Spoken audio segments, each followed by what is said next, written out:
지미 호파. 그는 어디로 사라졌는가? 1975년 7월 30일 오후 2시 30분.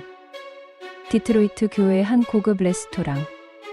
마커스 레드 폭스. 한 남자가 넓은 주차장에 차를 대고 내려 주위를 두리번거린 뒤 안으로 들어갑니다. 그 남자, 미국 트럭 운전사 노조 팀스터스의 전설적 위원장 지미 호파였습니다. 그는 이곳에서 마피아 고위 간부 2명을 만나기로 되어 있었습니다.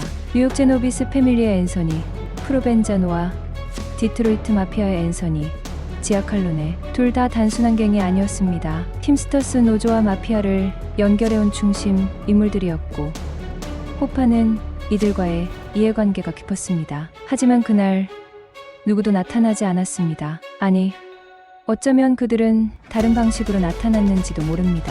호파는 30분을 기다리다 아내에게 전화를 겁니다. 조금 더 기다리다가 안 오면 그냥 돌아갈게. 이 말이 그가 남긴 마지막 목소리였습니다. 트럭 운전사 한 명이 그를 마지막으로 목격했습니다. 그는 당시 1975년형 머큐리 마키스 그루엄 차량에 타 있었고, 뒷좌석에는 누군가와 함께 있었으며 회색 담요에 덮인 샷건 같은 무기가 실려 있었다고 증언했습니다.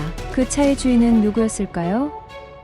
다름 아닌 앤서니 지아칼로네의 아들이며 호파가 평소 아들처럼 아꼈던 인물, 척키 오브라이언이었습니다. 호파는 그 이후로 어디에도 나타나지 않았습니다. 차량은 다음날 주차장에 그대로 남아 있었지만 사람은 사라졌습니다. 경찰과 FBI는 전면 수사에 나섰지만 어떤 흔적도 발견하지 못했습니다. 호파의 가족은 보상금 20만 달러를 내걸고 전국에 전단을 배포했지만 아무도 그를 보지 못했습니다. 7년 후 그는 결국 법적으로 사망 처리되었습니다. 하지만 실종 그 자체보다 더 충격적인 건 그 배후에 있는 정황들이었습니다. 그는 왜 사라져야 했던 걸까? 그리고 누가 어떻게 그를 없앴던 걸까? 그의 복귀를 가장 두려워했던 자들, 마피아 조직과 팀스터스형 간부들이었습니다. 호파는 감옥에서 나오자마자 다시 위원장 자리에 복귀하겠다고 선언했습니다. 하지만 그 자리를 이미 차지하고 있던 프랭크 피츠 시먼스와 그 측근들은 마피아와 더욱 깊은 커넥션을 맺고 있었고, 호파의 복귀는 곧 자신들의 몰락을 뜻했습니다.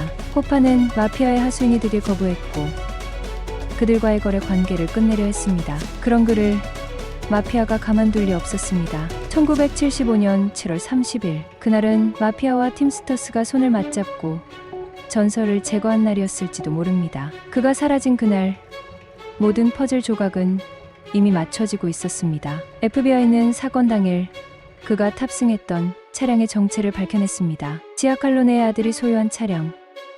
운전석에 앉았던 건 다름 아닌 그의 수양 아들, 척키 오브라이언. 믿고 의지하던 자의 차를 타고 호파는 스스로 무덤으로 들어간 셈이었습니다. 척키는 자신은 몰랐다고 했습니다. 호파를 태운 적도 어디로 갔는지도 모른다고 강변했습니다. 그리고 이렇게 말했습니다. 차 안에서 발견된 피는 생선 피였다. 그러나 2001년 과학은 진실을 드러냈습니다. DNA 감시 결과 그 피는 바로 지미 호파의 피였습니다. 하지만 이미 수사는 늦어 있었습니다. 피는 있었지만 시신은 없었습니다. 증거는 충분하지 않았고 오브라이언은 불기소. 다시 어둠 속으로 사라졌습니다. 더 무서운 건 그 이유였습니다. 수많은 제보와 증언들이 쏟아졌습니다. 어떤 이는 호파는 유기장에 묻혔다고, 어떤 이는 그는 폐차장 용광로에서 흔적 없이 녹았다고 했습니다. 어떤 건설 노동자는 호파가 뉴욕 자이언츠의 스타디움 아래 콘크리트에 묻혀 있다고 주장하기도 했습니다. 미신, 음모론, 도시전설이 덧씌워진 진실 없는 실종. 호파는 더 이상 사람의 이름이 아닌 미제 사건의 대명사가 되어갔습니다. FBI는 2013년부터 수차례 발굴 작업을 진행했고, 디트로이트 외곽 농장, 폐기물 소각장, 마피아 소유의 창고까지 들쑤셨지만 단 하나 시신조차 찾을 수 없었습니다. 그러나 그 속에서도 퍼즐은 조금씩 맞춰졌습니다. 실종 당일 마피아 간부 프로벤자노와 지아칼로네는 철저한 알리바이를 구축해두고 있었고, 지시만 내렸을 뿐 실행엔 손을 대지 않았습니다. FBI가 눈여겨본 실행범은 바로 살바토레 브리구글리오, 뉴욕 마피아의 정식 조직원이며 호파 실종 직전 디트로이트에 있었다는 결정적 정황이 있었습니다. 그러나 그는 수사가 본격화되기도 전에 1978년 길거리에서 총 4발을 맞고 암살당했습니다. 입을 막기 위한 정리였던 걸까? 호파를 죽였다고 주장한 아이리시맨 프랭크 시런의 고백도 있었습니다. 그러나 그는 아일랜드계였고 호파와 가까운 사이였던 만큼 회고록을 팔기 위한 자백이었다는 의혹이 끊이지 않았습니다.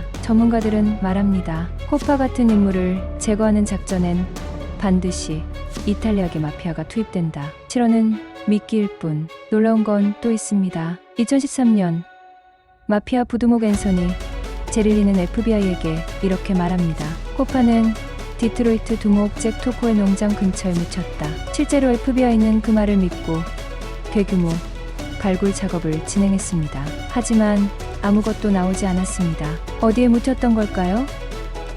아니, 묻히긴 했던 걸까요? 몇몇 수사관들은 시신이 소각장으로 보내졌을 가능성을 제기했습니다. 마피아와 연계된 화장터에서 증거를 완벽히 없앤 뒤 그 유해는 어딘가에 뿌려졌을 수도 있다는 것이죠. 그렇게 된다면 이 사건은 영원히 풀 수 없는 살인이 되어버립니다. 사건 이후 49년이 흐른 지금까지도 FBI는 여전히 실종 사건의 진실을 추적 중입니다. 그러나 관련자들은 대부분 사망했고 입을 연이도 없으며 시신도 발견되지 않았습니다. 오직 차 안에서 발견된 그 피 한 방울만이 유일한 단서로 남아있을 뿐입니다. 어떤 사람들은 말합니다. 지미 호파는 죽은 게 아니라 어딘가에서 살아있을지도 모른다고. 그러나 분명한 것은 그는 조직의 질서를 어겼고 충견이 되길 거부했고 제 발로 처형장으로 걸어 들어갔다는 것. 그를 삼켜버린 조직은 입을 닫았고 FBI조차 진실에 닿지 못했습니다.